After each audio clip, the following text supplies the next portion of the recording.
ওইখানে উনি যখন চলে গেছে পানির স্রোতে, ওইখানের একটা এলাকার একটা ছেলে ওনার সাথে সাথে চাপ দিয়েছে ওনাকে ধরার জন্য। উনি ওই ছেলেটা যেটা প্রথমে পড়ছে, ওই ছেলেটা ওনার গর্দনায় হাত দিয়েছিল, অনেকক্ষণ চেষ্টা করছে উনি। আর উনি আর তুলতে পারে নাই। হয়তো ওই ছেলেটার যে ছেলেটা প্রথমে পড়ে গেছে, হয়তো মারা গেছে, উনি ছুটে গেছে। অনেকে লোকেরা চিৎকার করে, আমরা দৌড়াদৌড়ি করে অনেক চেষ্টা করছিলাম, তখন ওদেরকে আমরা পাইনি, খোঁজখবর পাইনি। আমরা দুইটি নৌকা নিয়ে আমরা একজন ওপারে একজন ওপারে, দুজন দুই পাশে সমুদ্র ব্রিজের সেখান থেকে আমরা রবার ড্রাম পর্যন্ত চলে আসছিলাম। তখন আমরা অনেক খোঁজখবর চাইছি, এই বালু বরফ হয়েছে এগুলোও চাইছি, আমরা আমরা কোথায় খোঁজখবর পাইনি।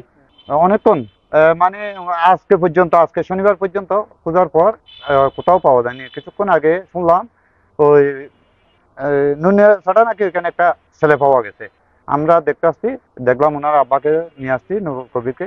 নুরুল কবির বলছে কি ঠিক আছে, আমার পুরোপুরি 100% ওনার পোশাকের মাধ্যমে চিনতে পারছি আমরা মোটামুটি। নৌকা লই মানে আরো লোকজন লই হালিও 8-10 জন ধরি, 8-10 জন মানুষ লই দুজন নৌকা লই না মানে আগা পুরা তো রবার ডের মধ্যে ধরি সামনের তাহলে আজ লাশের খবর এটা ফেলে দিলি।